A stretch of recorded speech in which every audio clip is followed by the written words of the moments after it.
ikindi nabazaga muri iki gihe nk'abantu bari mu mujyi hari ukuntu usanga ubworozi atari cyane umuntu akagira impungenge zo gushyira iyo farumasi veterineri ahantu hatari amatungo menshi wenda nagishaga inama nka location nziza umuntu yaba yayishyiramo kugira ngo abakiriya nabo bazaboneke hari amatungo menshi. Hari ikintu wari uvuze cy'ubwatsi aho usanga borozi bamwe bagaburira nk'imitumba ni bibi biriya nabyo cyangwa afite umutumba nta kirimo mu by'ukuri nta kintu nta element nutritif irimo. Les autorités les encadreurs bakwiye gusensibiliza abaturage aborozi bose bagatera ubwatsi kuko iyo umworozi atateye ubwatsi biragoye kugira ngo reke inka irara ubusa ashobora kuyizitura ku mugoroba ugasanga aranduranya n'abaturanyi. Korea Automobile High Technology Limited.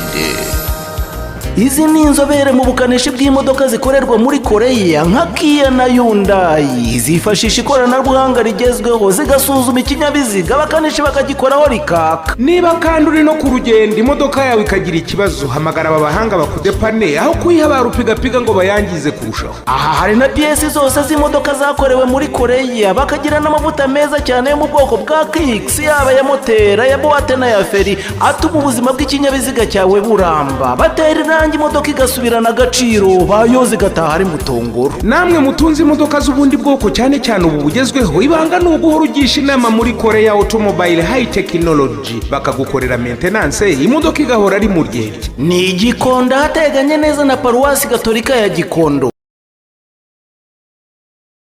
Twongeye kubasuhuza turabifuriza kugira ibihe byiza mwese abadukurikiye. Dr. Namahoro nawe? Namahoro. Hari umuntu watwandikiye atubaza ibijyanye n'uburyo wamugira inama. Ni umuntu watubwiye ko ari mu bintu byo veterineri. Reka tumuguhe muganire. Allo? Allo. Oui. Muraho neza? Yego. Mukayitesi Josiane. Nari ndetse nsaba inama ku bijyanye n'umushinga nshaka gukora. Nawe mwarasomye message mwasobanurira. Oya ntabwo nayisomye numvise kanije abimbwira nonaha. Ntacyo wambwira brièvement icyo ushaka. Ubusanzwe ndi umuveterineri ukorera indi company y'ubworozi. Ariko nashakaga kwikorera ku giti cyanjye mu buryo bwo gushinga farumasi veterineri. Umuveterineri de quel niveau? Umuveterineri de quel niveau? Avuga gute? Wize amashuri angahe? Uri umuveterineri? Nize secondaire gusa. OK. Ça va. Ubwo byashoboka muri iki gihe ko kuri ayo mashuri umuntu yakwikorera muri ubwo buryo? Nta kigo kirimo secondaire irahagije kuko iyo farumasi veterineri anakenewe cyane kuko urabona muri secteur élevage muri iki gihugu cyacu nawe urabizi ko hari ibibazo byinshi. Yego. Iyo patirage igabanutse inka zirya ibintu rimwe na rimwe bitari inapproprié kuko iyo uri umuveterineri urabizi inka iyo utangiye kwigaburira ibikoma imitumba irarisha ahantu hose mu kandi rimwe na rimwe mu mazi iratrapa inzoka nyinshi. Iyo medicine veterineri irakenewe cyane. Irakenewe cyane. Waba ari umushinga mwiza hanyuma ukajya sinzi peut-être ko wajya ubona ukuntu aho urangura imiti ariko ubundi irakenewe cyane. Byaba ari byiza wafasha aborozi benshi gusa nk'umuveterineri ntabwo wabafashisha imiti gusa. Imiti ntitunga itungo cyangwa ntitunga umuntu. Ubwo mwafasha n'aborozi ukuntu bagira ubwatsi batera ubwatsi bw'amatungo. ntuzishimire gucuruza gusa, ntuzishimire ko indwara ziba nyinshi mu nka. Nuba uri umunyafurika ukunda Afurika, ukunda igihugu, ukunda abaturage, ni ukwigisha abantu uhuye n'imiti ukanabigisha ukuntu bagaburira inka zabo, atari kuzigaburira, ngira ngo urabizi, kuzigaburira ibiryo bitetse biriya byose ni amakosa. No, umushinga waba ari mwiza cyane, ahubwo yawukora ate? Ikindi wambaza? Ikindi nabazaga muri iki gihe nk'abantu bari mu mujyi, hari ukuntu usanga ubworozi atari cyane,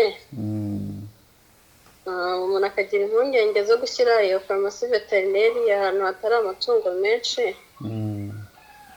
Wenda nagishaga inama nka location nziza umuntu yaba yayishyiramo kugira ngo abakiriya nabo bazaboneke hari amatungo menshi. Ibyo ni ibintu birumvikana, ugomba kwishyira hafi y'aborozi, kubera umworozi ashobora kurwarisha, kugira itungo rikarwara ntanabimenye, ntamenye n'aho kuri uwo muti kuko nta information afite. Ariko iyo farumasi iri hafi y'aborozi biranoroshye cyane, kandi ufite abakolegi ba veterineri baba bari mu baturage, bajya bababwira ati inka irwaye iki n'iki, mukeneye umuti uyu n'uyu, ugenda ukura hanaha. Ntabwo kuwushyira mu mujyi biragoye kugira ngo umuturage ave i Nyagatare azi Kigali. Ibyiza ni uko yaba hafi y'aborozi. Kandi wibuke yuko hari n'imiti itagenda mu matemperature runaka.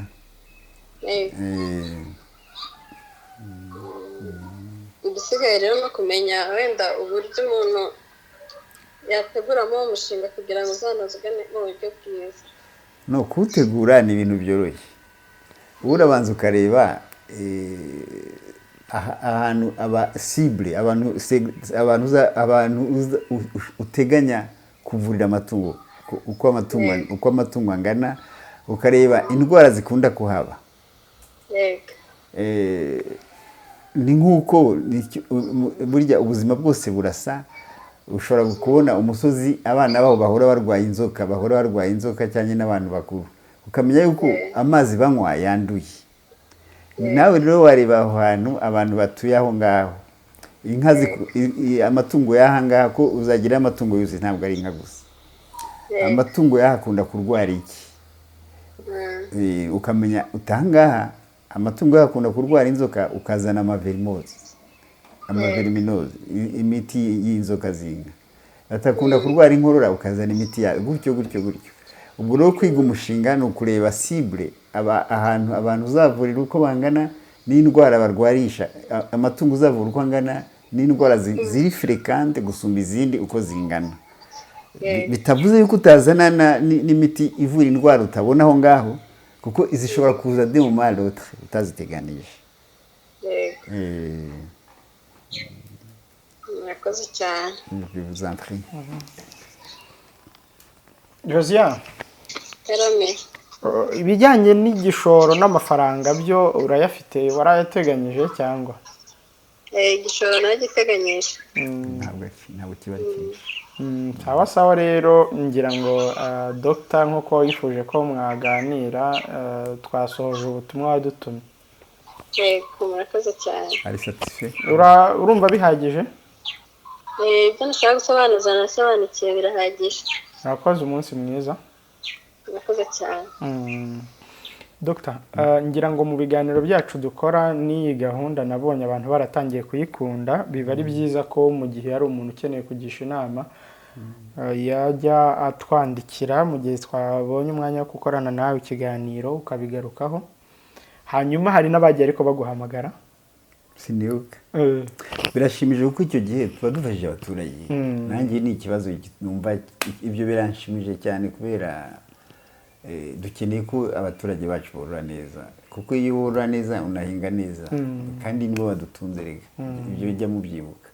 Kandi hari ikibazo cy'indwara rimwe na rimwe umworozi ntanazimenye, ibyo ni ibintu nagiye mbona no mu bindi bihugu ugasanga abakera bari bazi bari debro bakazivurira mu kinyarwanda cyangwa mu kirundi ariko ubu ngubu ntabyo bashoboye ko n'ibyatsi byinshi byazivuraga ntabwo bikiriho rero bakeneye kujya mu miti pharmaceutique kandi icyo gihe inka zaranarishaga ku musozi zarishaga neza zarisha imiti ubundi inka zikunda kurwara mu kwa 9 kubera iki mu kwa 9 imvura ibiguye itaheruka kugwa noneho iyo iguye hari ikintu bita éclaboussement cyangwa bombardement ubutaka bikasimbukira ku byatsi biriya bitaka kenshi biba birimo inzoka inka rero iyo irishije biriya byatsi kenshi irwara inzoka ubundi umworozi wese yagumye guteganya imiti y'inzoka z'amatungo ye igihe cyo mu kwa 9 donc vers fin du mois septembre akazivura abo ba Josiane ibyo bagomba kumenya zikunda kurwara indwara zimwe inzoka gusa inzoka ariko inzoka ziri ubwoko bwinshi hari amaduva ajya mu mwijima ariko zikunda kuzandurira muri pâturage ubundi aborozi b'abahanga kiriya gihe bafatishwagara bagashyira muri pâturage nyinshi mu mirima yabo mu nzuri nyinshi kuko iriya shwagara ni bactericide irica mikorobe zitari ariko ntabwo umuturage wese yabishobora hari ikintu wari uvuze cy'ubwatsi aho usanga aborozi bamwe bagaburira nk'imitumba ni bibi biriya nabyo cyangwa afite umutumba nta kirimo mu by'ukuri nta kintu nta element nutritif irimo ariko aba yabuze uko agira harimo amazi hakaba n'inka imaze kugira nk'imyaka 11-12 imitumba ishobora kuyikura amenyo incisive amenyo abageze kukuka n'ubundi ariko nayo ukabyagira vuba kavamo hanyuma inka ibuze kugira amenyo hepfo gusa iyo akutse rero itangira kurisha nabi kubera ntibirya neza donc ntabwo ari byiza mu by'ukuri kugaburira nk'imitumba kuko abantu benshi barabikora ni ukubura uko bagira baba babizi se ko ari ukubura uko bagira cyangwa baba bumva ahubwo ari sinzi niba babizi ntabwo mbizi harimo peut-être ababizi ariko sinzi niba babizi ariko imitumba pe ntabwo ari myiza au prix de vie nutritif nta kimaze n'ibyo bintu byo gukura nawe nk'itarisha amenyo bukurisha ubwatsi nk'amvu mu by'ukuri ntabwo irisha amenyo ariko arayifasha gufata ubwatsi ikabushyira mu kanwa none irishisha ijosi igikanu ariko iyo itangiye kuka amenyo itangira kwiyarimanta nabi hanyuma umuntu wenda ubwo duse twinjira mu bintu by'ubworozi ukamugira inama y'uko inka yayigaburira iki ubundi umworozi wese agomba guhinga ubwatsi mu murima we nawe yaba afite hegitari imwe hariya mu mirwanya suri agateraho ubwatsi agateraho urubingo ino hari urubingo rwiza cyane bita French Cameroon agateraho urubingo akavariya peta akabateraho na za kariyandra hanyuma inka akajya yiha supplement kuko mu ruguru itabonye bihagije igataha basi ayikatira urubingo akayiha ariko muri iki gihe kororera mu biraro niyo politike ya leta mu biraro aho niho agomba gutera bwinshi ahubwo kuko n'ubitasohotse igomba kurya ibyatsi byinshi kandi inka irarya hafi 40 kilo ku munsi ariko zira ntoya ishobora kurya ibiro 35 birahagije supplement ubwo bajya bazana nk'izihe inka yaza nk'amakonsantere ariko amakonsantere arahenda najyaga mbona rimwe na rimwe baziha abantu batonoye nk'igitoki bakayiha biriya bishishwa ariya nta kirimo igitoki kiri muri les aliments pauvres no ku bantu kiri muri les aliments pauvres igitoki gifite iki kirimo iki nta kintu kirimo ntacyo none se ko mbona abagikunda bavuga ko ari cyiza uzarebe abagikunda n'abatinya kubyibuha kuko nta sukari bamwe n'abadiabetike en plus igitoki kiri cancerogène ntabwo ari ikiribwa cyiza igitoki ni imineke n'urwagwa gusa ya Dr. turimo rero tusatira umusozo, reka tugaruke gato nanone ku bworozi bwa hano iwacu. Ubona ko iminsi igenda ishira indi gataha, ahantu hari ubwatsi abantu bahiraga wenda mu bihuru runaka baragenda bahubaka, ubutaka bwo guhinga buragenda bugabanuka. Ubona hazazaho ubworozi hatanga icyizere cyangwa biragoye kuko birasaba imbaraga nyinshi, birasaba na tekinike nyinshi, birasaba na encadrement nyinshi, kubera ibyo ntabwo bibaye hano iwanyu gusa, ni ibintu byabaye, hari concurrence. Hari concurrence ya agriculture na élevage. Ugasanga ama espace yari patire noneho arahingwa. Icyo gihe rero ugomba gufata indi mode ya élevage yo korora, akaba stabilisation, inka zikorerwa hamwe mu ruhongore. Noneho mu bwatsi mu murima wawe ukagira association, ugahinga ibyatsi n'ibyo urya. Iyo mvuze association ntabwo ari kubivanga. Urabona umurima wawe amakuru kurwanya isuri, ugatera ubwatsi ku mbibi nkariya mu marimiti ushyiramo imiyenzi, ugatera ubwatsi, hanyuma buriya bwatsi ukabutema rigireroma, kuko amezi anarahagije kugira ngo iriya French Cameroon ibe yeze gutyo. Gusa ukavariya, kuko burya comment dirais-je, urwuri, richesse ya pâturage ni variété. Ni kuba ari ubwoko bwinshi bw'ubwatsi, kuko nuba uzihaye urubingo gusa ni source imwe ya glycide, nta proteine zirimo, ukavanga n'amaregumineze gutyo. Amaregumineze c'est-à-dire biriya by'imi ntabwo nka desmodium, biriya bimeze nk'ibishyimbo, nka coriandra, nka lesena. Uretse ko lesena atari nziza rimwe na rimwe nk'ukunyana, ku buryo ibyo byose bishobora kujya ku mirwanyasuri.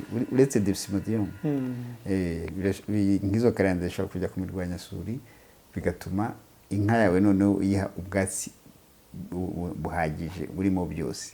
N'ubu uyihaye ibiro 30, 5 bibe ibyo by'amaregumineze, bibiri source ya proteine, 30 bibe nk'ibibingo. Dr. hari ibibazo bijyanye n'ibiryo by'amatungo aborozi bo mu Rwanda bakunze kugaragaza, nawe urabibona cyane. Hari ikibazo muri secteur élevage, dufite ikibazo umuntu wese abona, kuko hari n'ikibazo cya hasi, cya ubwoko bw'inka tworora, ni inka zo hanze zitaradobute kuri monde tropical, kuri klima yacu. Bisaba rero gukora amasume menshi, kuzitaho cyane. Ntabwo aricyo kimwe n'inka z'abapapa bacu zarezisitaga, zikaryuza, zikabaho, ibirondwe bikayijyaho ntipfe. Inka z'iwacu ishobora kugira ibirondwe 500 cyangwa 1000 bishobora kuyijyaho ntigire ikiba, kandi ikirondwe kimwe kirahagije ngo kice frizone, kimwe gusa kirahagije ngo kice frizone. Numva rero bisaba tekinike nyinshi, bisaba na encadrement, bisaba ko abaturage baba bari encadré, hakaba nk'abo ba Josiane bakabegera bakabafasha. Ibiryo by'amatungo se bihenze byo? Kuki bihenda? Nuko nta buryo bwa tekinike buhari bwo kuba abantu babyikorera imbere mu gihugu? Nuko niko muri rusange n'ibyo abantu birahenze, ibyo nta production ihagije se kubera kenshi ibiryo by'amatungo ni sous-produit agricole. Par exemple, nuba nejeje umuceri, son de riz ndayihinga, nuba nejeje ibigori, son de maïs ndayihinga. Iyo son de maïs cyangwa son de riz kugira ngo iboneke, ifu ko habonetse umuceri mwinshi, ifu ko habonetse ibigori byinshi. Urumva rero nta gitangaje kirimo ko ibiryo by'amatungo bihenda, nuba n'ibyo abantu bihenze. Habonwa se hari imiti myiza ubona y'amatungo tugira? Nta muti mwiza ubaho, uko umuntu agira. Nk'aborozi bo mu karere ka Kayonza nakunze kumva bataka ko bafite ikibazo cyo kubona imiti myiza y'amatungo. Nta miti myiza ibaho, ni ukubura uko bagira. Ubundi ushobora kwevita kwitungo ryawe rirwara, ni ukurisha pâturage nziza n'isuku. ubundi ushobora korora inka yawe ntizarware n'umunsi n'umwe ariko bisaba abaturage bacu bafite abantu babegereye abagoronome cyangwa abaveterineri kuko umugoronome arahagije cyangwa umuveterineri inka itarwaye umugoronome arahagije kuri alimentation kuko umugoronome nawe aba yarize zootechnique nanjye sindi veterineri ibyo mumbaza sindi veterineri ni zootechnique nize na technique d'élevage harimo abantu benshi banyitiranyanga bamufundaga n'abaveterineri kuko niba narangiye mfite connaissance ihagije muri zootechnique na technique d'élevage mu veterineri ashobora kundusha hygiène de santé ariko ibindi alimentation management ntabwo ntacyo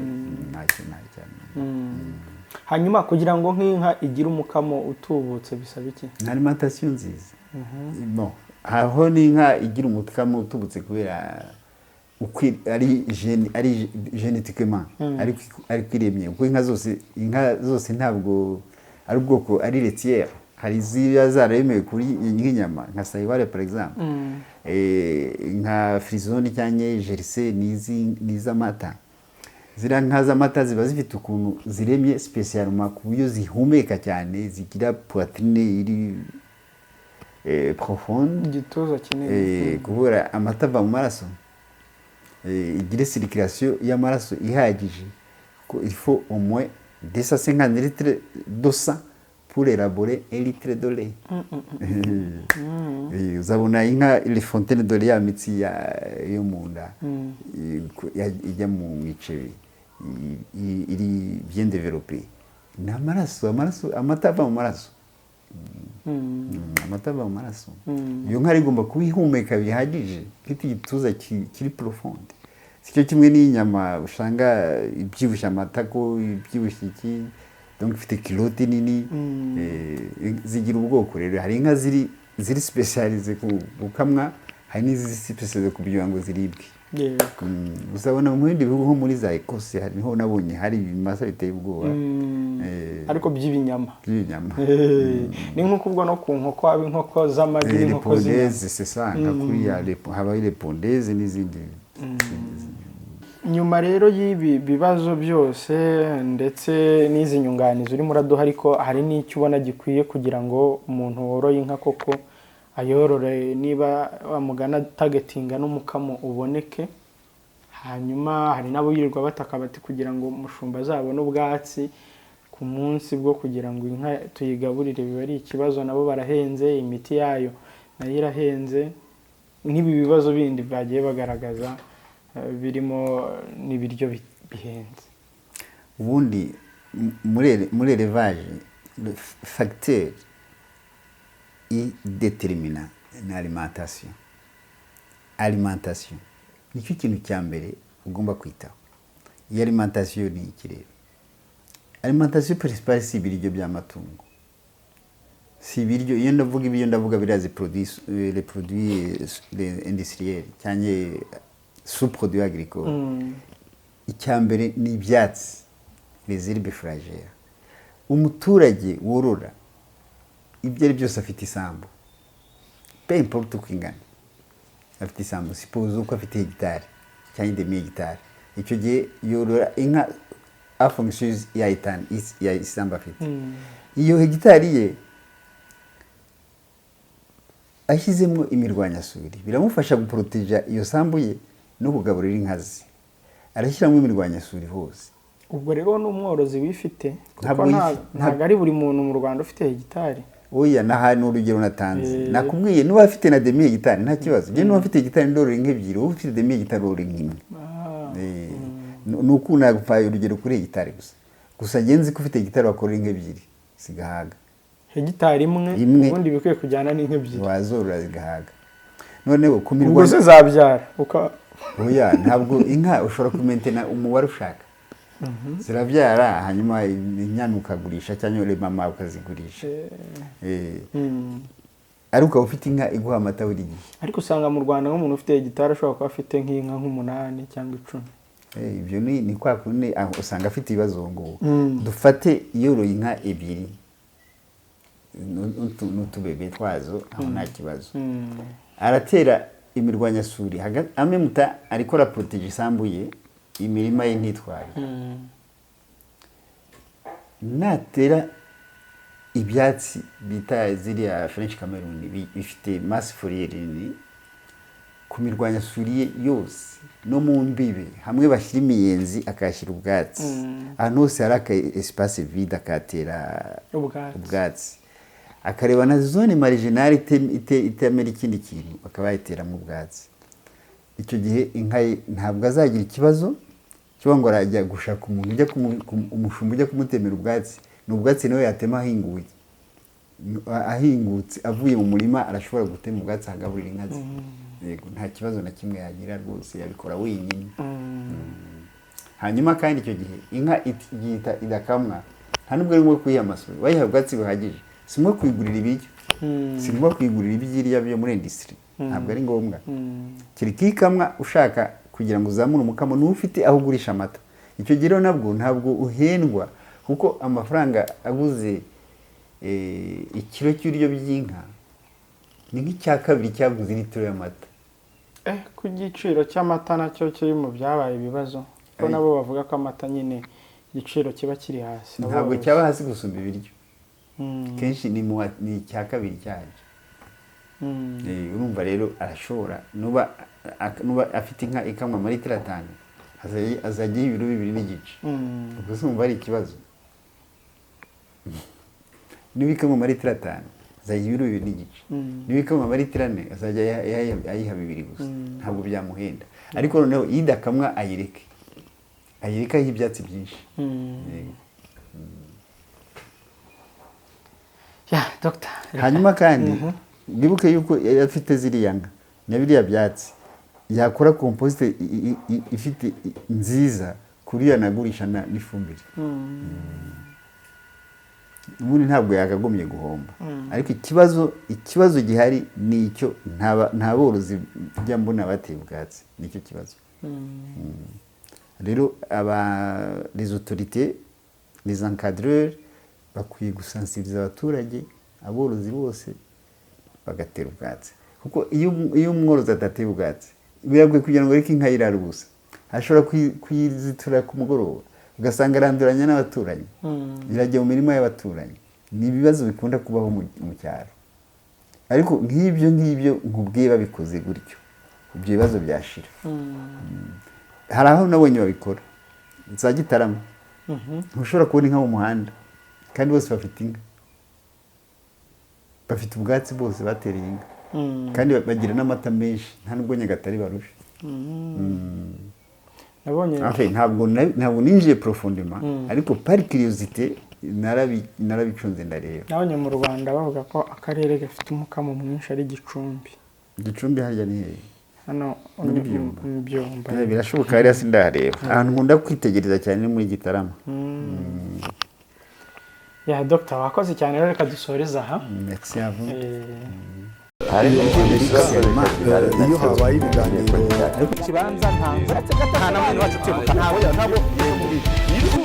murabibona murabizi mugaceceka uruhare rw'itangazamakuru mu iterambere ry'igihugu ntabwo akenshi iteko rivuga ngo Kapiteni Ibrahim Traoré ukuriye agatsiko ka gisirikare